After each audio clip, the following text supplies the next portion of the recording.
Good morning, everyone. Welcome to a Sunday, a beautiful Sunday in McKinnon Park. It doesn't get any better than this, right? God is good. We want to welcome you all to the 33rd, can't believe time flies when you're having fun, annual Tennis Hall of Fame ceremony. On behalf of the steering committee and selection committees, we want to thank you all for attending today. We are excited to announce that this program will be available in social media, and we want to thank our professional photographer. Let's give Bobby Peacock a round of applause. This is something we added a couple years ago, and it's been wonderful because you can all go back and view this, and especially for those people who can't be here. My name is Katie Barnes, and I am honored, beyond honored, to be your MC here today. There are currently 75 members in the Hall of Fame in South Dakota, in the Tennis Hall of Fame. And that includes our two beautiful inductees today. So I would like to ask all Hall of Famers and the newest to please stand.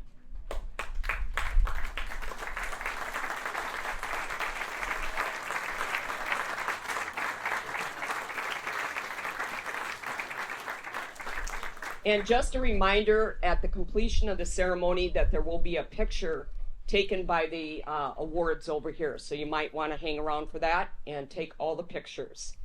30 years ago, just to give you a little history how this came about, John Egan, sports writer for the Argus Leader. How many of you remember John Egan? What a guy.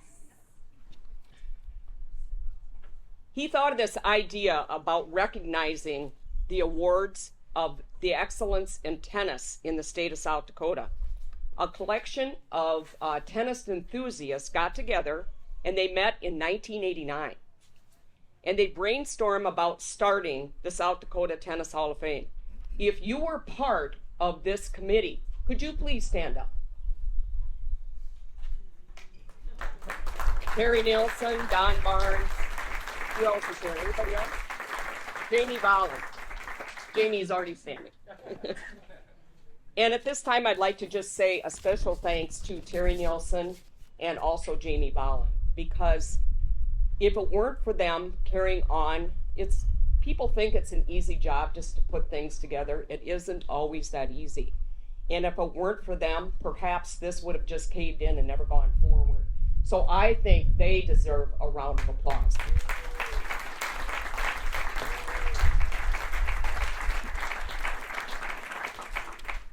Our first award today is called the Don Grebin Love Serving Tennis Award. And Don Grebin, we know, was like the godfather of tennis in the state of South Dakota, and especially here in Sioux Falls. Over the years, the Love Serving Tennis program financially assisted communities and various other organizations to the tune of over $15,000, and now currently assisting high school with the Spirit of Max Award. This award is dedicated to the memory of a very special Roosevelt player named Max Beener. Max was quite a guy, if you never had the honor to know him. This award is dedicated in his memory, and it's for a high school boy and girl during their tennis season, and they are awarded with this special award. This year's recipient is, in the boys A, it was Andrew Doherty from Lenox, and the boys double A was from Brandon, Cole Murray. Is Cole here? Nope. Girls A, Kara Weiss from Pier Riggs High School, and the double A was Emily Regenberg from Aberdeen Central. So let's give them a round of applause.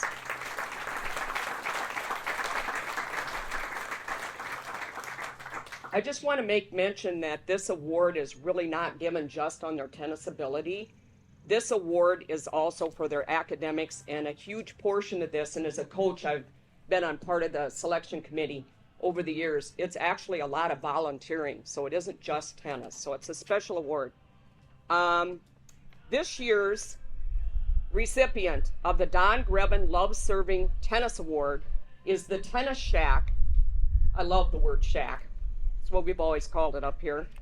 At the Great Life Cares Foundation Tomar Park Public Tennis Facility. Say that again. Anyway, here to present this award to a very deserving, hardworking Lydia Healy. And if any of you know Lydia, you know what she went through in driving with the Sioux Falls Tennis Association and the community to bring us this most beautiful site out at Tomar. It's incredible. I had the opportunity as a coach to be able to coach there. It's a coach's dream because you can stand in a certain spot and there are 12 tennis courts and you can enjoy seeing the players from, they think I'm not looking. I was looking, because you can see them. But anyway, Lydia, you're amazing. We're proud of you. And here to present you with this award is Mignon Schwebach.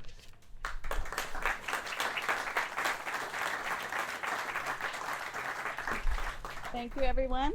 Love Serving Tennis came about because Woody Boyd, a tennis enthusiast from Aberdeen, South Dakota, thought that we should recognize coaches, individuals, cities, cities, and organizations who have worked very tirelessly to grow the game of tennis. It's a very special award.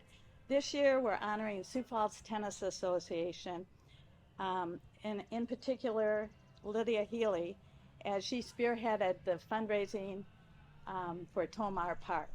Single-handedly, she did that, and we really appreciate it. Sioux Falls Tennis is still fundraising. They need to have a shack, as Kate said, and so we're still fundraising for that. And as a result, we are giving the money to Sioux Falls Tennis this year, and I would like to introduce to all of you Lydia Healy.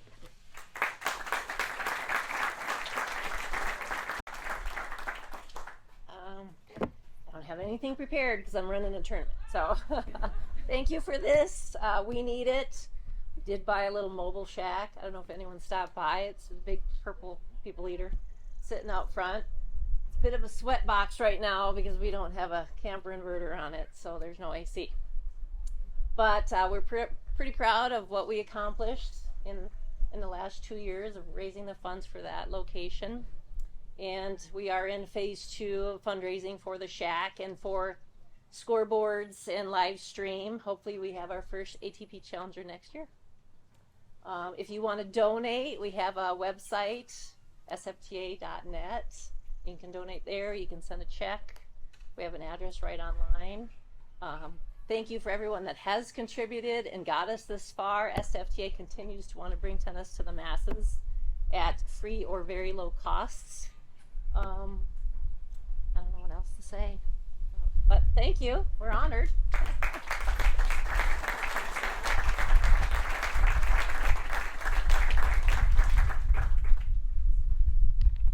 Thank you, Lydia, for everything you have done and continue to do.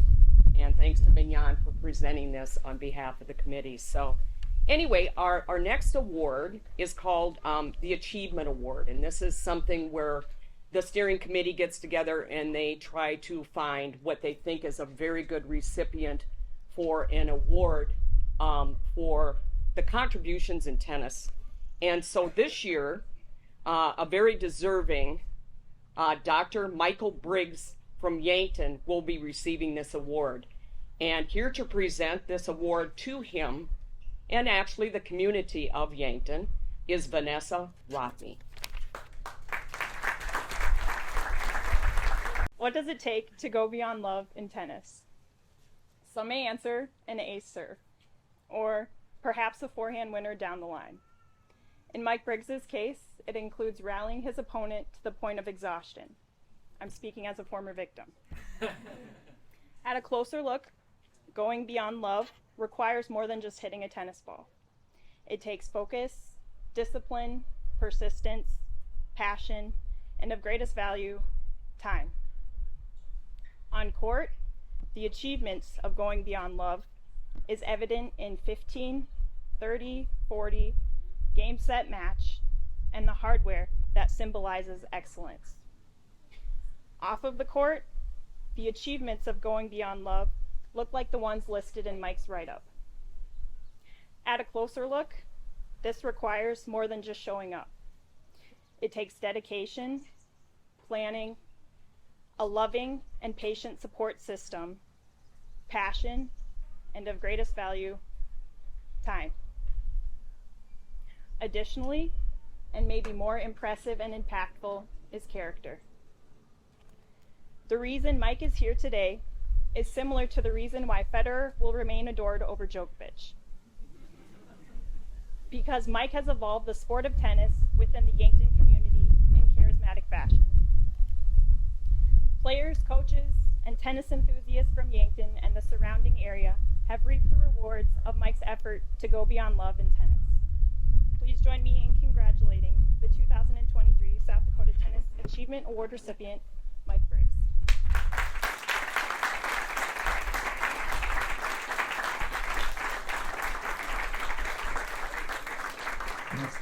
Thanks, Vanessa, for that introduction.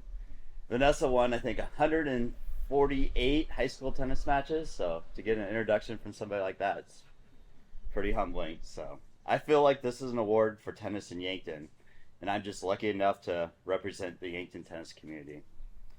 Vanessa has been a huge part of that, not only as a great player, but also as a tireless volunteer, high school head coach, an assistant coach, and head coach at Mount Marty. Thank you to Brad Green for the nice write-up, and to Terry Nielsen for all the hard work, and for everyone else that's involved in South Dakota Tennis Hall of Fame. Congratulations to all the past winners and the present winners of the Tennis Hall of Famers. It's just humbling to be a part of that list. I would also like to recognize the entire South Dakota tennis community. Everyone in this community, including fellow coaches, parents, have been awesome to my family and me. They have been extremely welcoming to my boys, my wife, and me, and I really appreciate that. The sportsmanship that I've seen by the fellow coaches, players, and parents in South Dakota has been top-notch, and is part of what makes tennis fun. I was kind of burned out on tennis after I finished playing in college back in '96. I moved to Yankton in the year 2000 and fell back in love with this great game because of many of you. A big part of this South Dakota tennis community is Mignonne Volans. I love experiencing, watching, and hearing her interaction with the players and parents. She's been a huge part of people's enjoyment of tennis in the state, and has always been great to us in Yankton, so I appreciate that. I was asked to hit with players on the Yankton high school team when I moved to Yankton over 20 years ago, and that has involved me becoming an official volunteer assistant coach over the last 7 years. I am very thankful to these coaches, most recently Coach Ryan Haig and Coach Vanessa Rockney, for allowing me to participate in this way. I love being a part of a team and being able to share in that team's triumphs and setbacks. I enjoy teaching players to set goals and then having fun working hard to achieve those goals. I want our players to always remember to embrace the competition and to focus on the process of improving while not being so concerned about results. We all know how fun it is to win, but what I enjoy even more is when a player goes out, gives it all they have, and then is able to shake hands, win or lose, knowing that they left it all on the court and played with good sportsmanship the entire match. It's okay if that turns out to be a loss, and it's okay if that hurts a little. That just means it meant something, and that is what's so great about playing and coaching high school tennis. Although I consider all the Yankton tennis players my kids, as they are all like family to me. The past few years I've had my sons playing on the Yankton high school team, and that has been even more enjoyable. Ty and Zach have made it that way for me, despite the fact that it's not always easy being a son of a coach. Tennis at times can be a lonely sport, but it has never been that for me. I've been lucky enough to be a part of some wonderful teams. As I stated before, I feel like this is an award for Yankton tennis. So even though I get my name in the program and get to stand up here and be recognized, I know I could not have done it without the help of many others. Here are just some of the people that I'd like to recognize and thank for their time and dedication. I'd like to thank all the Yankton players and their families over the years for including me in their tennis journeys and giving back their time to the Yankton tennis community. I'd like to name them all, but don't want to forget anyone, and there's a limit to how long you can stand to have me up here. To Doyle and Carolyn Becker for their hard work and dedication to getting an indoor tennis facility in Yankton. This has been a difference maker in the amount of court time our players get in the winter, and the support of the school districts for allowing that. I'd like to thank Jen Hyman, who's been a member of the Tennis Association for as long as I can remember, and has served as our treasurer for a long time. I'd like to thank Sherry Liss, who has put in countless volunteer hours helping run tennis tournaments in Yankton. To the Rockney and Kratzky families, who have been the two families have provided us with 14 outstanding high school tennis players over the span of 20 years.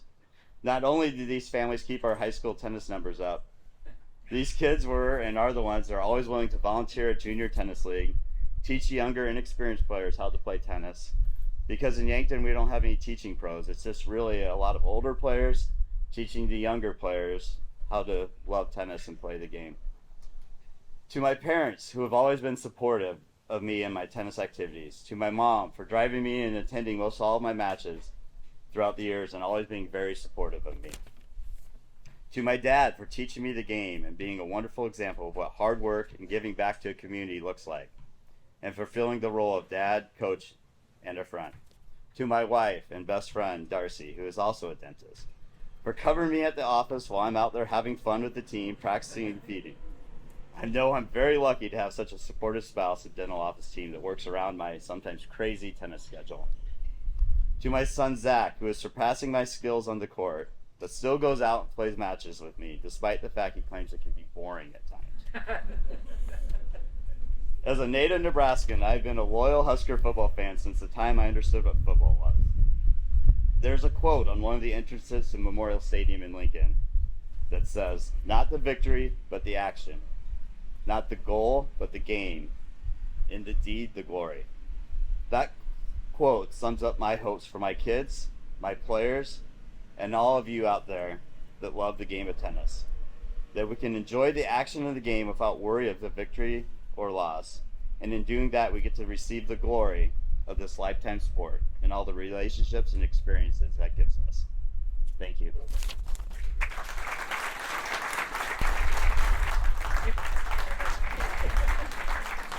Congratulations to the Briggs family. That's awesome. Very deserving. Now I'd like to ask Jamie Bolin to please come up. He just has a short little announcement here, but a really good one. Well, Mignon and Lydia were, they were a little shy.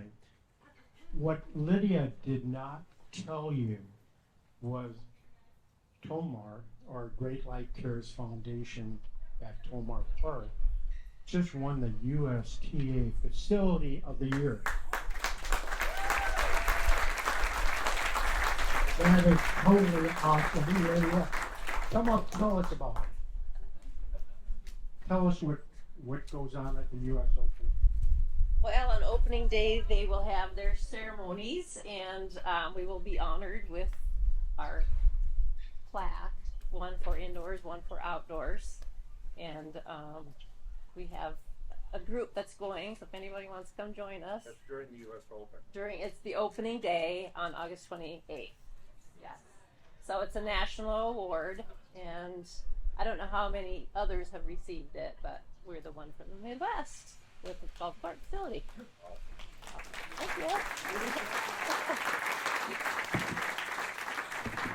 I told you Lydia was amazing. Those brochures that you're holding, aren't they wonderful? Would Brad Green please stand up, and along with Terry Nielsen can wave his hand over here. Not everyone can put verbiage down on a piece of paper like these two can. And Bradley, you're amazing, and you've been just a super addition, and I know Terry's been very appreciative of that, as he's done this from the very beginning. So thank you, Bradley. Appreciate it. And now we're going to move on to our first recipient of the 2023 South Dakota Tennis Hall of Fame. And we're going to start with ladies first. Right? Becky Blue. What can you say about Becky Blue? I read the brochure, in the article, and I was like, okay, I knew a lot about Becky, but then I found out a few more things. But don't you just love the name Becky Blue? You know, I swear that she probably married this doctor because he's a doctor. But honestly, I think she also married him because she wanted the name Becky Blue.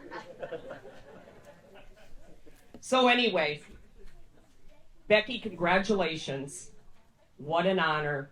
Very deserving. I know that I follow you on social media, and every time you post an event in Brandon, I want to go. You know, it's strawberries and cream on Sunday morning, whatever. You're amazing. You've done so much for the community of tennis in your area, and not just your area, the state of South Dakota. So here to give a few words about this beautiful lady is Michael Zur, a very good friend of mine, and I cannot look at Mike Zur without thinking of the beautiful coach that coached you at Roncalli that is not with us here today, Judy Rosado. Very, very dear friend and very giving to the sport of tennis. It's emotional. Michael, step forward.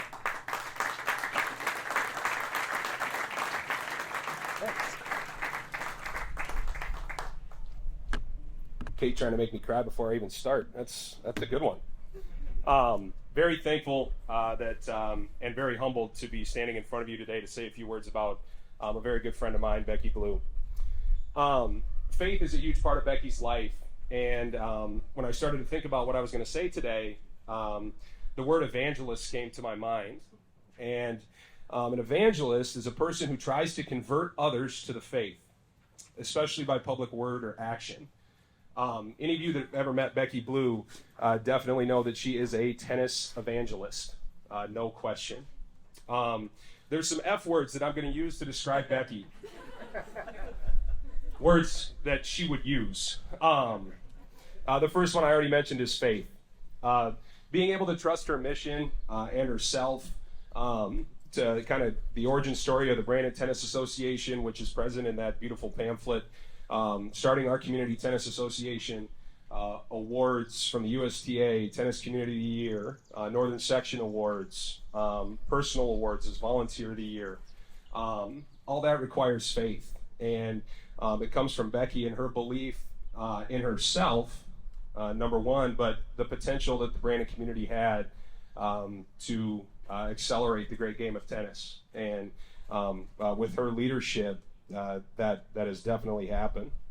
The next F word I want to use to describe Becky is fun. Anybody who's ever been to one of our tournaments in Brandon knows that there's going to be something there that is just a little different. Whether it's Skittles and trophies or pie to be had, it was always just a little bit more fun. Shirt designs that were colors that I didn't know existed. It didn't matter how old you were, whether you were 4 or 64, or you were the greatest tennis player ever in history, or a kid, a young kid or an older adult just starting the game. Becky was going to treat you as the most important person, and that makes it fun. Don't get me wrong. I have watched her kids play tennis, specifically Mason most of all.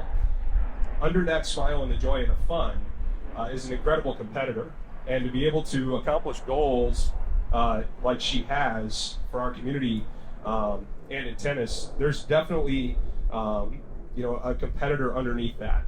Great drive that all great leaders have, and of course winning is fun. And so Becky always wanted to win, but in doing so, being so respectful, and joyful with how she played the game. Family, another F word to describe Becky. Tennis has always been about family. Finding joy as a social player, introducing her 4 kids, talented kids to the game. Just incredible experiences for them through tennis. Creating the Brandon Tennis Family, that's a self-sustaining organization with sons and daughters of that, still teaching and growing the game. There's no doubt that she's the matriarch of that family, for sure. 2 more. Second to last one is friend. an incredible friend to the game of tennis and to all that she meets. I don't know that she's ever said a bad word about anybody publicly. I don't know if Dan could speak to that maybe. And believe me, I've tried. Man, doesn't that just piss you off, Becky? Doesn't that just bother you? Well, it's definitely an opportunity to grow. We can definitely get a little better with that. Wait, they were really upset. Are you okay? And I'm like stomping out of the tennis shed, the Shaq and Brandon, and just stomping out of there, freaking out about something. And there she is, just with a smile on her face, ready to greet somebody. On a personal note, she's been an incredible mentor and friend to me, and I think it's definitely improved my life, not just in tennis, but as a leader, as a coach, as a husband, and as a friend. And I think those of you that know her and have met her, I think I speak for all of you in saying that. And the last word that I think describes her is fame. One of my favorite quotes is, "A great team consists of people working hard, working together, never worrying about who gets the credit." I think Becky personifies that. She's never sought attention. I'm sure she'll tell you in a few minutes that she's wildly humbled and never expected this, and all of those, perfectly, wonderful things that she'll say. And all of that is genuine, and all of it is true from her perspective. But it takes special people to become Hall of Famers. And when you hear the name Becky in South Dakota tennis, there's only one that you think of, and that's her. So a tennis Hall of Famer, and more importantly, a Hall of Fame human being, Becky Booth.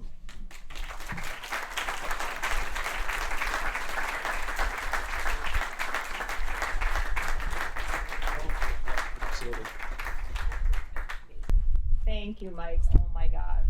It's hard to talk now after that. That was really fantastic. I have been blessed to work with the best coaches at Brandon Valley.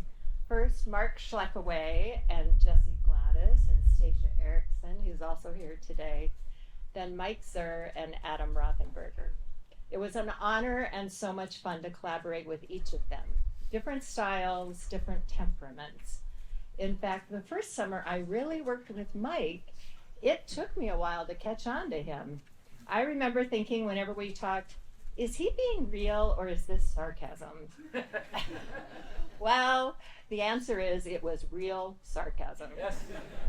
I remember thinking, why can't my iPhone make a sarcasm emoji? Because I would use it all the time with Mike Zur. But we spent that first summer, it was 15 years ago that he started Lynxville Camp, and it continues to grow. And under the leadership now of Laura Wong, we have 225 kids this summer. Is fantastic. So thank you for all you've given to the Brandon Tennis Program.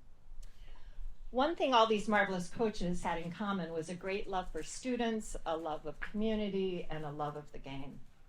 There was only one thing they disagreed with me on. The BTA raised money for our court complex, and then we raised money for this beautiful building to be the centerpiece of this court complex. It was used for concessions on one end and tourney desk on the other, nice bathrooms, and a great sound system. I mean, it cost about as much as a small house. And what did they always call that building? Shack. The Shack. Exactly. And all I wanted to call it was the Tennis Welcome Center. And I tried my darndest. I still try to call it the Tennis Welcome Center, but it does not stick. And for all of you who are tennis players, this clearly shows you just how much I grew up on a tennis court. I did not. Terry Nielsen writes of my youth in Hurley, South Dakota in my bio. Thank you, Terry. What a treasure this pamphlet that you have in front of you is for me and my family. You really should be writing biographies professionally. It would be a joy to be interviewed by you in your retirement. That's right. I like that you opened with how unlikely someone of my upbringing would be inducted into the Hall of Fame. That observation is not lost on me. When I was notified a few months ago that I'd been selected, I was truly blown away. Such an unexpected and generous gift. Thank you to all the members of the South Dakota Tennis Hall of Fame for this timeless recognition. I especially want to thank Kate Barnes. Kate and Don, you're an inspiration for all you have given to tennis in South Dakota and I wish you so much joy in your future. Dick Hahn, Mignon Joebeck, Cindy Huther, Jesse Daw, Jeff Nelson, Mary Thompson, Chris Stemmermuth, Liz Hamburg. I consider you all mentors and friends that have taught me how to grow the game of tennis. I'm extremely honored to join you in the South Dakota Tennis Hall of Fame. I want to congratulate Pat. There you are. Okay, I want to congratulate you. I'm thrilled that we're entering at the same time. I have loved watching your kids grow up on the courts. And Michael, congratulations. Yankton is lucky to have you. I suppose it's been over 30 years ago now that one of my mentors in my nursing career posed this question to me. How big a playground do you want? I was contemplating a job change and just couldn't decide. Her question guided me to an answer then, and has guided my life ever since. Tennis, in my mind, the most beautiful game ever invented, has given me a very big playground. It started out small. In fact, 20 years ago, we lined our driveway with tennis lines when our 4 kids were probably ages 4 to 14. At that time, there wasn't much for rec tennis in Brandon, so I found a tennis instructor to come to our house for the neighbor kids to learn the basics of the game. That instructor was a kind, young USF student named Ben Jastorf. Today, he serves on our BTA board. There is something very enduring about the tennis community here in South Dakota. Lasting relationships for a lifelong game. So that question, how big do you want your playground to be, is a good one. But I would add, who do you want to show up? I mean, really show up on your playground. We all need people who make us better, who fill in our gaps. My tennis playground expanded when Ian and our neighbor boy down the street, Daniel Rolfe, played on the high school tennis team at BV. They played on 4 rundown courts. Daniel's mom, Tracy Rolfe, and I began to ask questions about how to bring a new tennis court complex to Brandon and the BV School District. Others showed up at our playground ready to pitch in. That first board was so instrumental in laying the foundation for what Jesse Gladys still calls making Brandon a tennis town. Our junior team tennis road trips took us all the way to Mankato, Minnesota. I recall collaborating with Eric Weiser on JTT matches there. Jason Schmitz reminded me of the day when his son Matthew, who is here today, when his son Matthew wasn't old enough to play in the tourney, but he had his racket along. He carried it with him everywhere. Luckily, late in the afternoon, Eric and I were able to find a doubles match for Matthew and my son Mason. I recall Elliot and the older Lynx kids sitting on the side hill of those Mankato courts, cheering on those 2 little boys. That's the kind of surprises I love on a playground. We want our playgrounds to have the resources to flourish. I have to give thanks to both the BV School District, shout out to Greg Talcott, and the City of Brandon. Their partnership has been essential to the growth of tennis in Brandon. A big thank you to the USTA, especially the Northern Section leadership, guided by Executive Director Becky Contiano. They continue to listen to our dreams and support our grant requests. Laura and I just met about a new grant this week. I have to thank my successor, Laura Wong. Thank you so much for accepting this baton from me. I love your energy. I love the energy and ideas of our new board. Make this BTA 2.0 your own. You know, there's always that person on the playground who is yelling to someone on the sidelines. Look it. For me, that person is Jill Meyer, editor of the Brandon Journal, our local newspaper. Jill is a class act and a committed journalist who has always showed up with her little spiral notebook and her big camera. Thank you, Jill. Your coverage of BV tennis is admired and envied across the region. I can still picture the beautiful fall day in 2008. I was watching our daughter Julia and the Lynx play Roosevelt at Keene Park. My cell phone rang and it was the USTA letting me know that the Brandon Tennis Association had been named Community Tennis Association of the Year for the entire United States. Lydia, you might recall a more recent call that was similar. Congratulations. I remember wondering if it was real or not. We had just become a CTA 2 years prior. Well, it was real, and it resulted in a trip to the US Open, sitting in the president's box watching Serena. The Rolfs and Coach Schleckaway were with Dan and me in one of those pitch me moments. Dick and Jennifer Hahn were also there. We were thrilled to see our BTA logo covering the Jumbotron over Arthur Ashe. An amazing recognition that happened just because some parents and some coaches in small town South Dakota just wanted to have their kids experience tennis. And it wasn't just current Brandon parents. I have to give thanks to Daryl and Mary Gomarco. Whenever I would see them around Brandon, they would have such meaningful words of encouragement. Thank you. Once that recognition from the USTA came in 2009, I recall that it really gave us confidence to believe that we could do anything. New programs, a new shed, more summer tennis, new players. As I look out into this crowd, I see so many of you who shared that belief and still do. Thank you. And I see my husband, Dan, and our kids and I. And our kids. I have to thank each of you. Ian isn't here, he's in California today, but you're my world. And it's why I do what I do, and it's why I did this.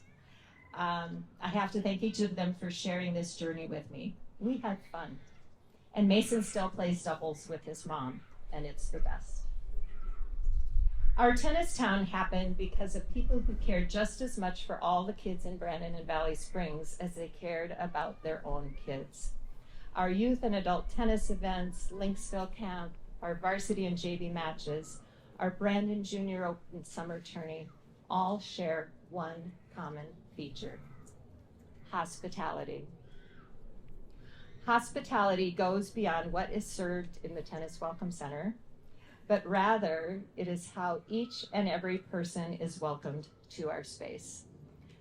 One of my favorite books is called Soul Feast by Marjorie Thompson. She defines hospitality as receiving the other from the heart into your own dwelling place. She goes on to describe the essence of hospitality as providing for the need, comfort, and delight of the other with all the openness, respect, freedom, tenderness, and joy that love itself embodies. It's been an honor to be a part of a community that creates and prioritizes that kind of hospitality. My hope is that each of you find a playground just the size that you want, with the people and the surprises that make life an honor to live. I did, right here in Brandon, South Dakota, and I couldn't be more grateful. Thank you.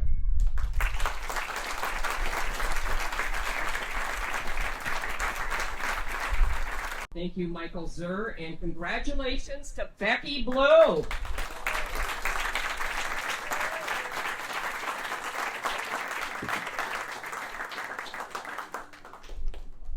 Our next inductee into the South Dakota Tennis Hall of Fame for 2023 is an O'Gorman standout tennis player by the name of Pat Moran.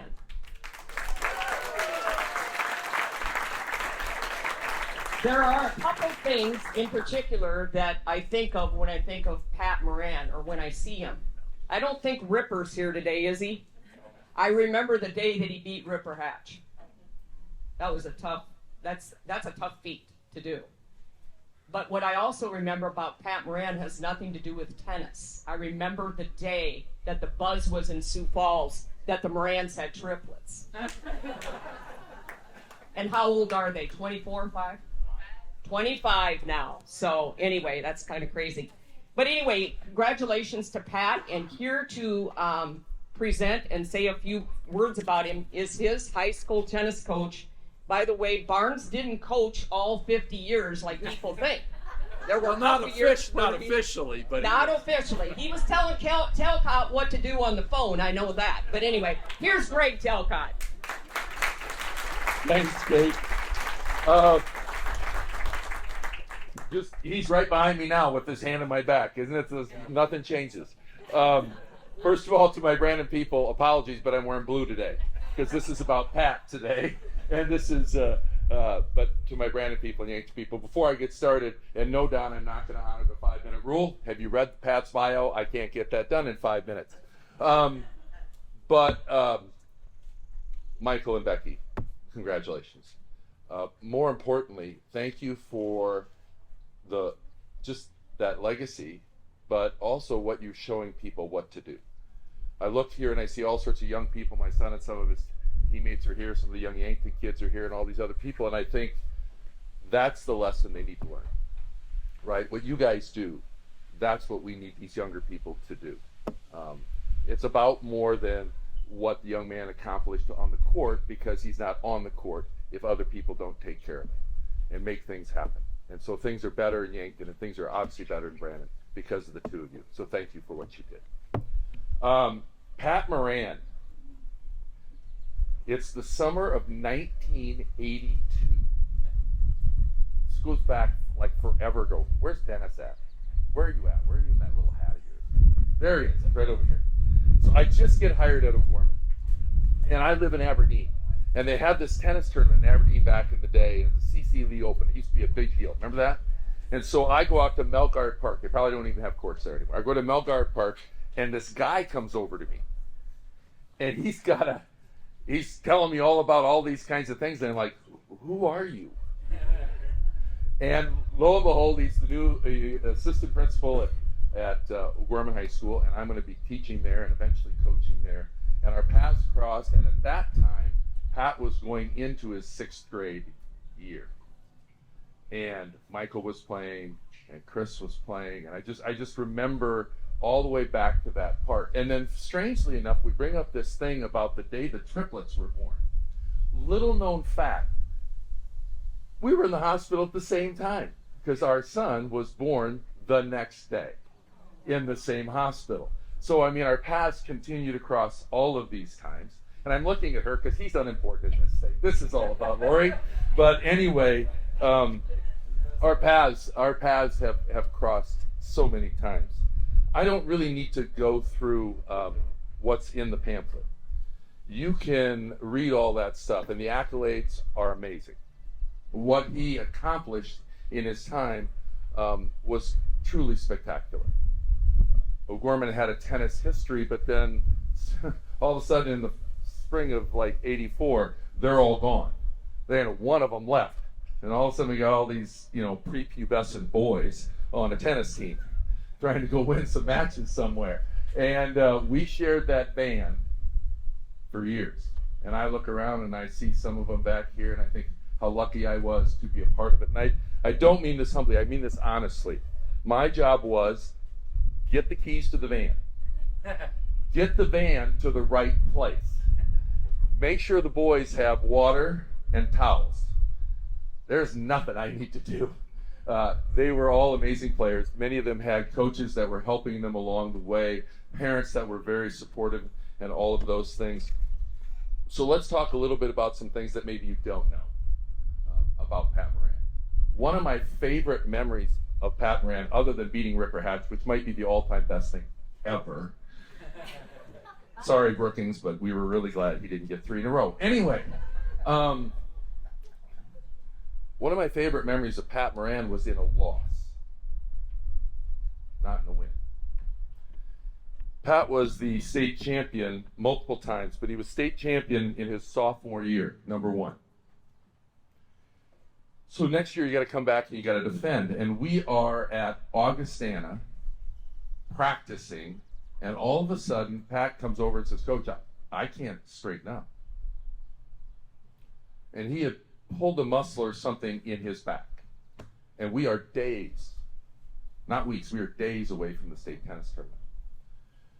So it's whirlpools and whatever you can do to try and loosen him up and get him on there. And he gets on the court, and the first match, he's playing a kid, and he serves underhand. And people are thinking he's trying to be like cocky or arrogant. That's not it at all. He's just trying to save his back because he doesn't know if he's going to last. He gets all the way to the final match, and he gets to play one of his very good friends, Nick Hellwig. And he and Nick, if you don't know the story from the year before he played Ripper Hatch, he played Nick Hellwig in the semis. On one point, when we started counting, they'd already hit the ball back and forth. We got to 71 before the point ended. That point might have been 100 shots long for 1 point.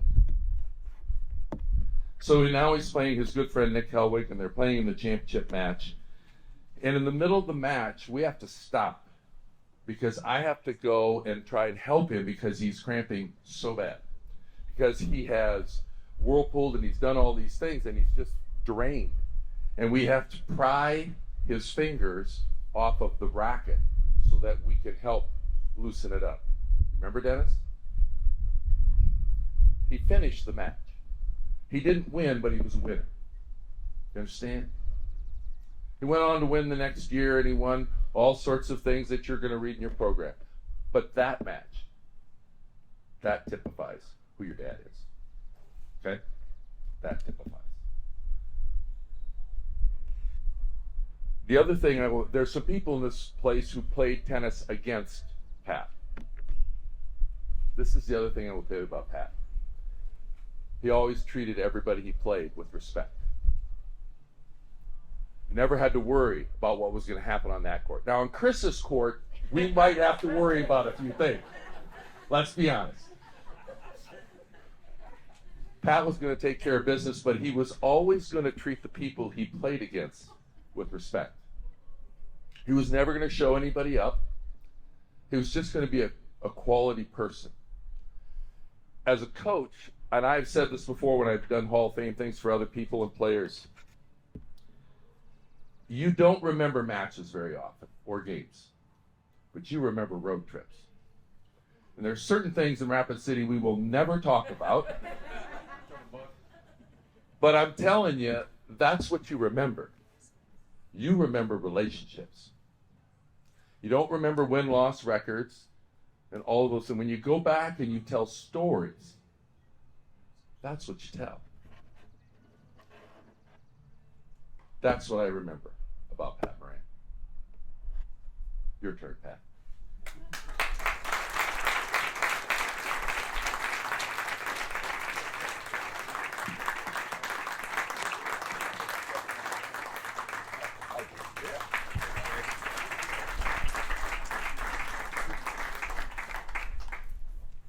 Thank you very much, Greg. Where are you at now? That was very nice. Squad, can you hear me in the back? Nice, okay. Great Life Squad, thanks for coming. Awesome people there. That was really nice, Greg. I don't remember some of that stuff. I assume it's true. 71 points, that's cool. Thank you, Kate and Don, for helping me get in the Hall of Fame. Thanks again, Greg. We had some good times for sure, and I'm glad there weren't cell phones back in that time. And it was mainly Jones, Loving, and the Brights over there. It wasn't me and Chris. That was really not the deal. I want to thank the Hall of Fame committee for this honor, and again for Don and Kate, Coach Salcott, and for Becky and Mike for getting in as well. Our family and Becky got to know each other very well over the several tournaments that we got to play over there at Brandon. It was always a great time, and you're always a wonderful host, and it's a great system that you built over there. So congratulations to you too. I do want to say first and foremost, family and friends, like Greg mentioned, is definitely the most important thing in relationships over time. And I wanted to thank Pat Morris, who aren't here right now, my mother and father-in-law, that I know it's probably 50-50 with me as a son-in-law starting out, but I'm glad they let me marry their daughter, Lori. It'll be 29 years next month. So, congrats, Lori. Love you. She's my number one highlight. It's not in the brochure, but she is. So Don and Kate called me last fall when I was in Vancouver, British Columbia, which is a great city, by the way. If you've ever been there, it's an awesome place. To tell me that I've been in the Hall of Fame. I said, pickleball? No, apparently it's for tennis. So I got some work to do on the pickleball front. My first reaction was, wow, that's really cool, and thank you so much. My second reaction was, I think this might get me out of doing housework. Apparently not. Swing and a miss. Although I am going to get t-shirts that say, Hofers don't do housework. While I'm doing housework, I'm sure. I did tell the committee, too, that it would be nice if you awarded those Hall of Famers before they're 50 plus, because we can't remember half the stuff. And we were pre-internet, so there's nothing to really go back on. So, Brad, if you know, thanks for writing up the article. It was very cool. Nice to meet you and go through all this. But I just want to say that most of the stuff is true. Some of it's got hints of truth, and some of it's completely fabricated. So, if you have any questions, talk to Brad. He was the editor. It's all true. So my tennis story, as Greg was saying, almost exactly lines up with the 80s. So for those of you that were around, the Miracle on Ice hockey team was in February 1980, and I started tennis just shortly thereafter down at Lincoln High School tennis courts. We lived right over there. And that's where things started. And then it kind of ended, although I played a little bit more over the years, but it kind of ended in the late 80s and 90 when the Berlin Wall fell, which was kind of the bookends of the Russian Empire, if you will.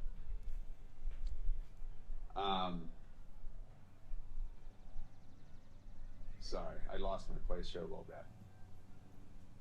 Technology.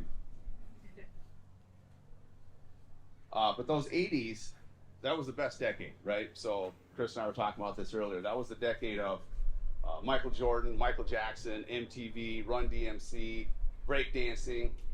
Shout out to Chris and Lance right over there, the original breakdancers from Sioux Falls. Doing baby whips on the back of our porch on a thing of cardboard so you could spin and do all that stuff. But that was awesome. And of course, it's making a little bit of a comeback, and I had one too, the mullet. Yes. Right? Man, those were cool. So we had just moved here from Rapid City in the 79-80 time frame. My dad became vice principal at O'Gorman, as Greg alluded to. And that's shortly after the tennis journey started. Again, down at Lincoln High School. Tube socks, and tank tops, and the adult-sized wooden Borg Dene racket that we all shared. And later a Connors T2000 that had maybe a 2-inch sweet spot on it. But also right here at McKinnon Park, when the courts were tiered in cement, like they were also over at Terrace Park when I played when I was a 7th grader. And that's where Jeff Enholm gave me the name Junior, because I was Mike's younger brother. And I met Ingvar Dahlberg, a kid from Sweden, who was playing on the team, and he was the first of many international junior semi-pros who played on O'Gorman's tennis team.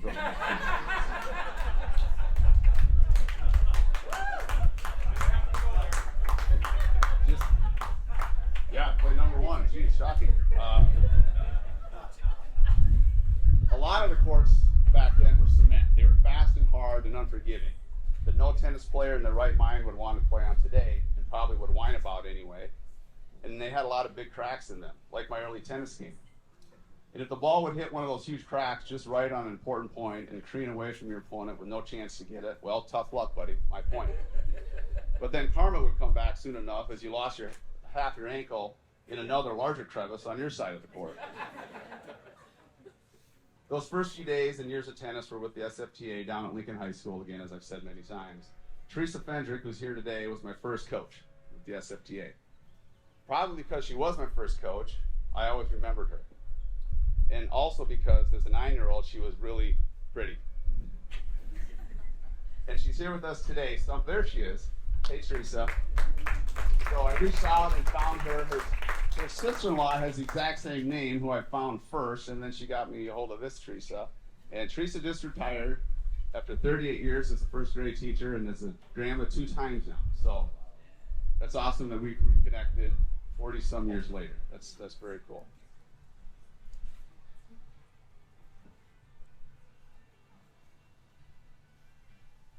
Okay, so even though striking people out and hitting home runs was a lot of fun, I did hang up the cleats and glove to focus more on tennis. on those tennis cracks when I was about 13 years old. With the coaching help of Marty Johnson, who's not here today, but a good friend and my first mentor, I learned most of my game and developed my unreturnable serve. No, really, no one ever returned it, not once. Okay, that was of course not true. But it was a pretty good serve at least. And Dick Hahn, who added the infamous kick serve to my game among other aspects, and Jim Van Gerpen, who helped teach me to be more patient, and Karen Hagee, who enhanced my doubles game, as did Scott Abdallah. Not really, but he wanted me to say that. As did my brothers and many others. Sioux City Pro Eddie McCool told me while being a guest pro at Woodlake one day, with that serve, I would serve and volley every serve, first and second. So I did for the next 6 years. Points were very quick under that strategy. There was a nice little article in the Sioux Falls Tribune about me giving up baseball back at that time, titled "Young Player Opts for Net," written by Brad Merriam, who also wrote the Hall of Fame article from the Argus. He didn't even remember that, but he was surprised when I reminded him of that. How they knew that or why that was even newsworthy, I have no idea. I think Dad put the PR team on it, but who cares? As a 13-year-old, all you know is, hey, I'm in the paper. And who cut my hair like that? Wow, that was not cool. But I like the article mostly because it talks about Pat's dad, Dennis, playing in the Budweiser Tennis League. Yeah. You bet. What makes you want to play tennis more than a cold Budweiser? I think there was also Michelob League at the time. I'm surprised they didn't come up with Marlboro League too back then and make it a combo package to markets. Come join our tennis league. Get booze and lung rockets at discount prices after each match. Yes. The tennis life reminds you of the fact, you come to the realization pretty quickly in tennis though that you aren't the best or fifth best or any best right out of the gate. Or sometimes even after you've been around the court a few times, it made me feel like you should be the best. The tennis life reminds you of that fact frequently. Like at the same time you may be losing in a local tournament, that someone a year younger than you wins the French Open at 17, or that someone your age becomes ranked number 3 in the world.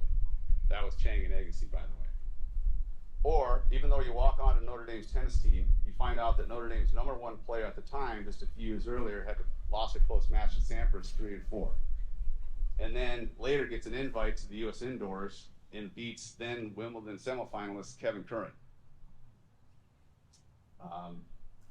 Interesting side note, I beat Sean McGraw, who was another fellow Northwest section player, highly ranked player, a couple years ahead of me. I beat him in the walk-on tournament. He was disappointed, but that's the way it goes.